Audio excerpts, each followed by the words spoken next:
Go, we're starting. Okay. Okay, first question is, can you give us your name? Name. My name is Andre Lawas. How old are you, Andre? 23. Okay, by the way, Andre is my son. Okay, Andre, tell me a little bit about your childhood. Where were you born? So a little bit about my childhood. I was born and raised in Cebu City, Philippines, Okay, and I grew up in a pretty urban area. I grew Okay. up in the city, so I was used to seeing people all the time. I went to Catholic school since kindergarten. What's the name of the school you went to? It's You it's started at kindergarten. Yeah, I and started high school. kindergarten at Lourdes Kindergarten School, Okay. and which is basically connected to the school that I went to after kindergarten, which was Don Bosco. So how long were you at Lourdes? I was there for I was there for 2 years. 2 years. Yeah. So you went there for kindergarten and I went to kindergarten, and then after that, I went to Don Bosco. so you started Don Bosco when you're grade one, First grade. first grade, Grade one until until 11th. 11. So how do you like Don Bosco? I liked it so much. I had so much fun. I made a lot of friends, and Okay. Don Bosco actually kind of made the person that I am today. Don Be- Bosco is known as a technical school. Yes. Did you learn anything technical? Yes, they taught us a lot about I remember fifth grade we had to farm. We had to take care of how to take care of a plant or a crop.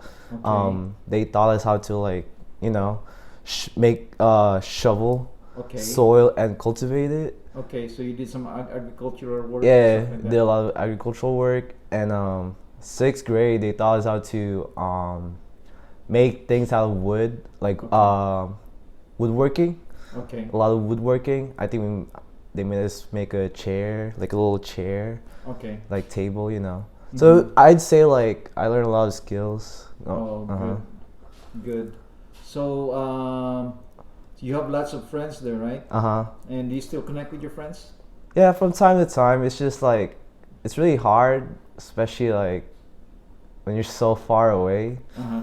But I feel like me and my friends there, we had that connection where you don't have to talk, but when you meet them, it's still gonna be the same, Because Okay. I was really close with all my friends there. Okay. I grew up having friends, having a solid friend group. So Mhm.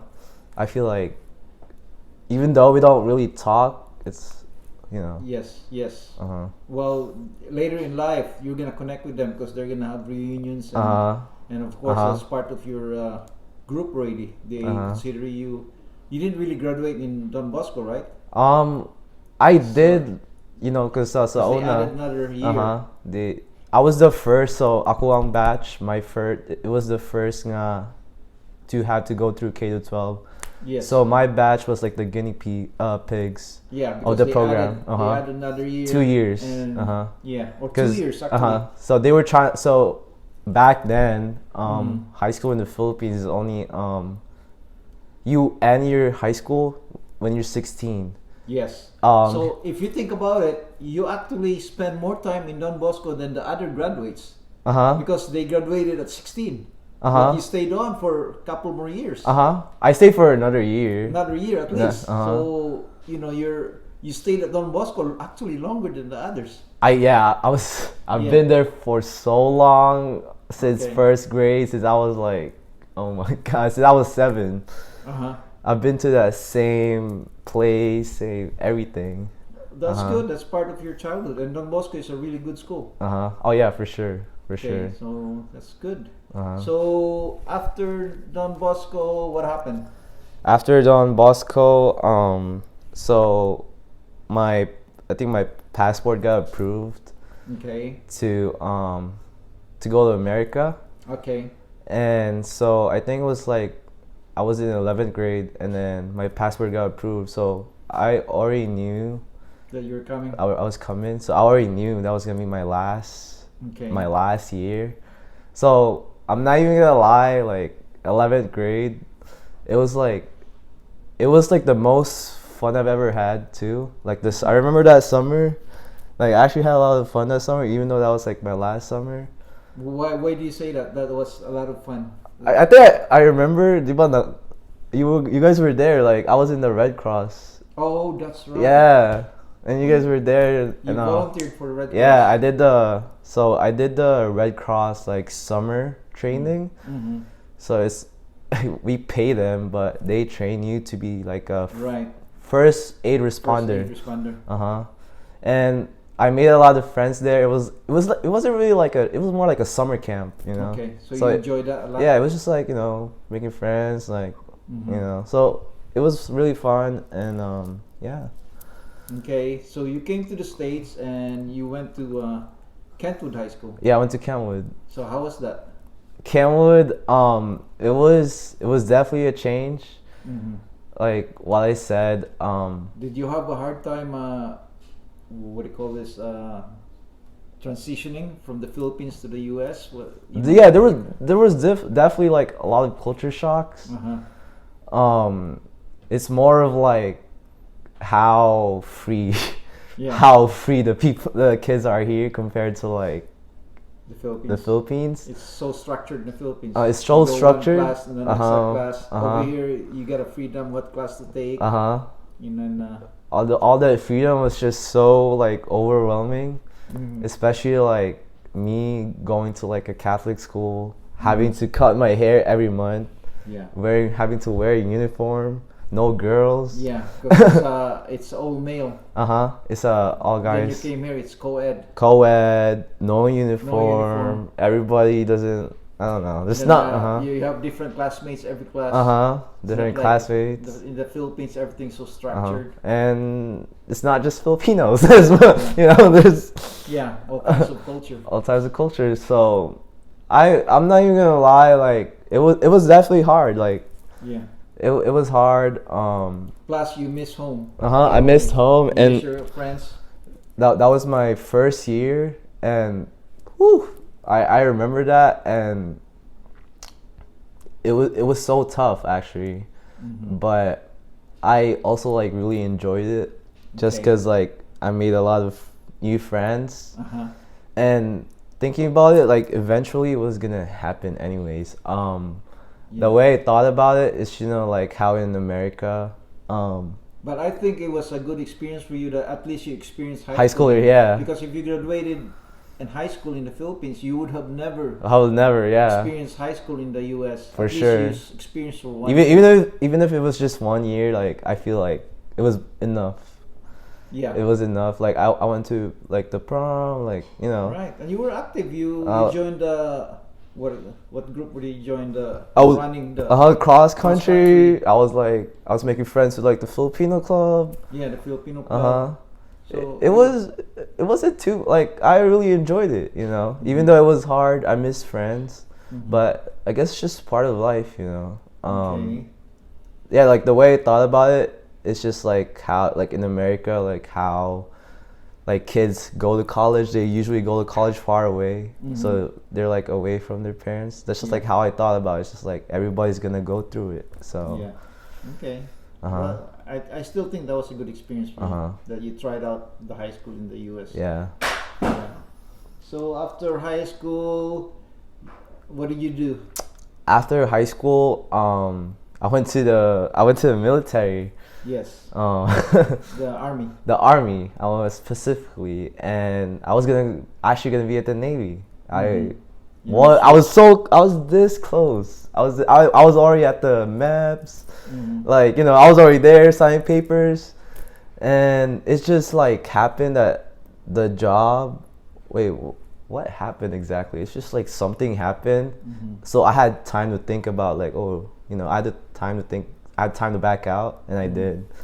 And Dad introduced me to this guy, the recruiter, the army recruiter, and I just like, I just thought it'd be cool to be different. Okay. Okay. So you went to boot camp in South Carolina. What was the name of the base again? South Carolina? It's Fort Jackson. Fort Jackson. Fort Jackson. Fort Fort Jackson is South Columbus Carolina, City. Columbus City. Yeah. It's definitely a lot of memories. I'd say the Army, like my experience for basic training, it wasn't really that bad, you know. Okay. It's. But you were in pain, right? Because you injured your. Oh yeah, I remember. Of course, it was hard, but at the same time, it wasn't like as bad as I was expecting. Oh, okay. Because the Army right now, especially like the one I went through, like it's especially right now, they can't like touch you, you know. Yeah. It's not as bad, and the way I thought it was kind of like summer camp. Yeah. Because most of the people that were there kind of like were like the same age as me. They were mostly like graduated high school too. So you know, we were like exercise. I got paid to exercise, be healthy. Yeah. You know, made a lot of friends, and it was hard, but I had fun. Okay, and you decided to stop or quit the Yeah. Army, and what did you do after that? After that, I really wanted to go to college. Okay. But like, I didn't really know how to pay. Because I'm not gonna be able to pay. You end up working for a while, right? Before you went to college, you work. Actually, I was trying to remember. I think I got out of the military early 2019.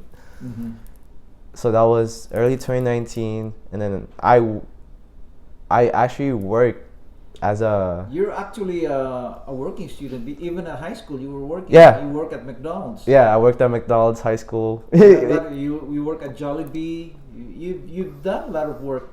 You know you got a lot of experience working. Yeah. Basically. The funny thing about McDonald's, I remember I've only been in America for a week. Yeah. And my dad, he like told me I need to get a job. Yeah. And then I was fine with it because I was like, I don't know anyone here. Yeah. I'm just gonna be bored. So I was like, all right, I'm just gonna work, make money. And literally, I've only been here for a week. And my dad like brought me to like downtown Covington. We went around and like just started asking people if they're hiring. And like the day after I got hired at McDonald's. Yeah.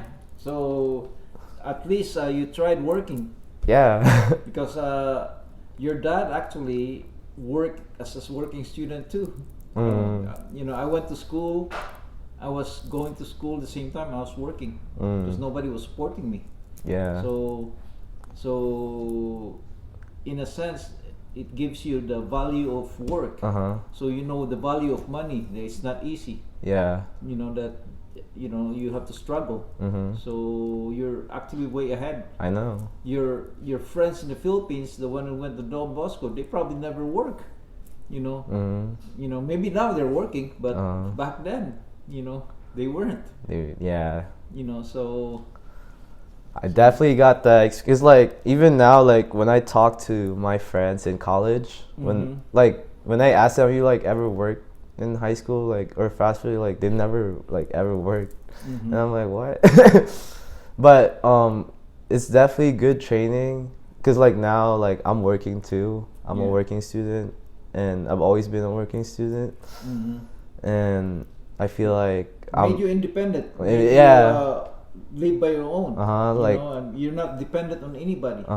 It definitely made me more independent for sure.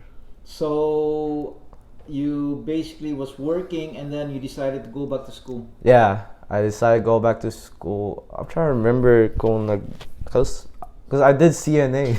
Yeah, you did CNA too. You went to school for CNA. You got your license, right? I worked there for like a summer at the nursing home. Yeah.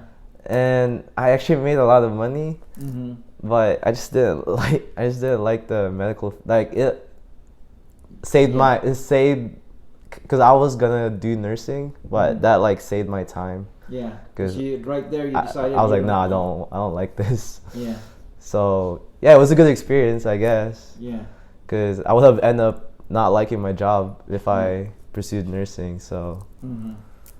So yeah, after that, I so I went to Renton Technical College. Technical College. What were you taking at Renton Technical? Um, at first I was just like taking Yeah. general courses, Uh-huh. and I was just trying to figure out how to transfer Mm-hmm. to like a university. Mm. So I was taking some classes trying to get my GPA good, Mm-hmm. so that like colleges would take me. Mm. So I was there for a year, and then I transferred to Eastern Washington. Okay. Eastern Over in Washington Spokane. in Spokane. Okay. And then COVID happened. Oh, okay. So COVID, I got accepted, and then I actually did go to Eastern, Mm-hmm. but COVID happened, so like I was never there because it was all online. Oh, okay. So yeah, so it was all online. I was never there. If COVID never happened, I will probably be in Eastern. yeah, I will probably be in Eastern right now. So Okay. yeah, it's life is crazy, but COVID happened, and then after that, I was like, I want to go to a bigger university, Mm-hmm. just so that like I have better chances of like networking. Mm-hmm. Because Eastern Washington is mostly like catered to people in Eastern Washington. It's like, you know, like a smaller. Yes. Uh-huh. So I feel like Washington State is just like a way bigger university. Mm-hmm. So I applied. I did want to go to UW. Mhm. I wanted to go UW so bad. Mhm. I applied. I like wrote my essay and everything. I had a 4.0 at that time. You didn't get I accepted? 3.9. I got 3.9, and I was so confident. But so they have a rule. So they don't really accept people from 4 year Oh. universities just because you're already in a 4 year. They So won't they like accept give if chance. If you were in a community college. So they give chances to people in the community college just because they're Oh. not in the 4 year. Okay. So like I had a really good GPA, but I got rejected. That's But fine. That's why like I'm happy in Wazoo. So yeah, so I got rejected and I applied to Wazoo, got accepted. Okay. Now And now I'm what are you taking at Wasu? taking business, Okay. specifically in management information systems. Okay. Yeah. Okay. And you're graduating this Spring. May, right? Yeah, spring 23. Wow. It's my last semester. Wow. Yep. Good job. Thanks. Okay, so you only got a few more months and you're done. Yep. What are you thinking of doing in the future? In the future, I don't I just don't imagine myself working, so I'm gonna try to be as self-sufficient. Like I'm gonna try to get into sales, Okay. anything like entrepreneurial. Okay. Eventually I want to open up my own restaurant. Oh. That's my long-term goal. Okay. But for sure I want to start my own business. Okay. I've always wanted to start my own business ever since I So was a you want to kid. be an entrepreneur? Yes, ever since I was Okay. like 12. Well, your dad is an entrepreneur. Maybe I got it from my dad. I for sure got it from my dad.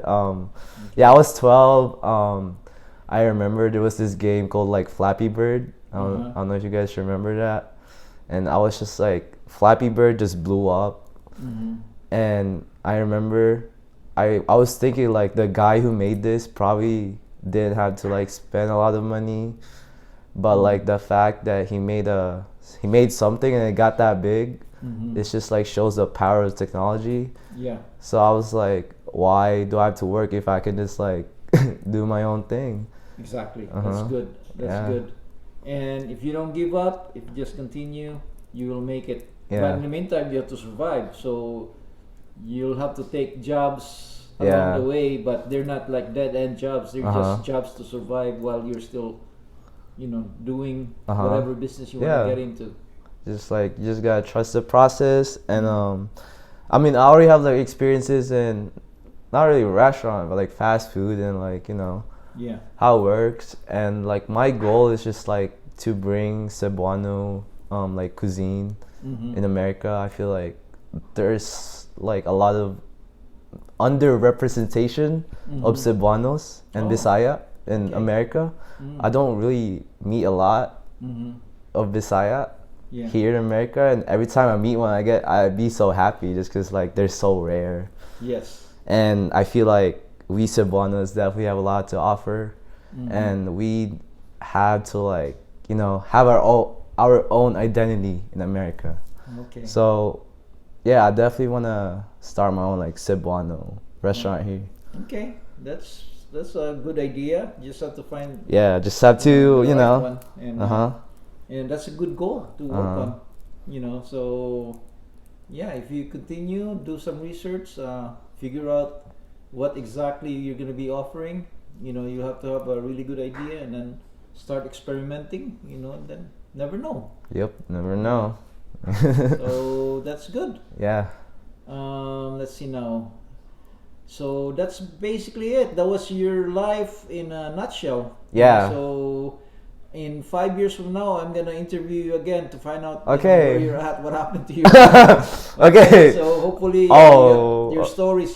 This is just a short version of your story. Okay. It basically covered your life. Okay. So we're Okay, gonna well, do 5. Okay. For Okay. sure. Thank you very much. All right. All right. Bye-bye. Bye.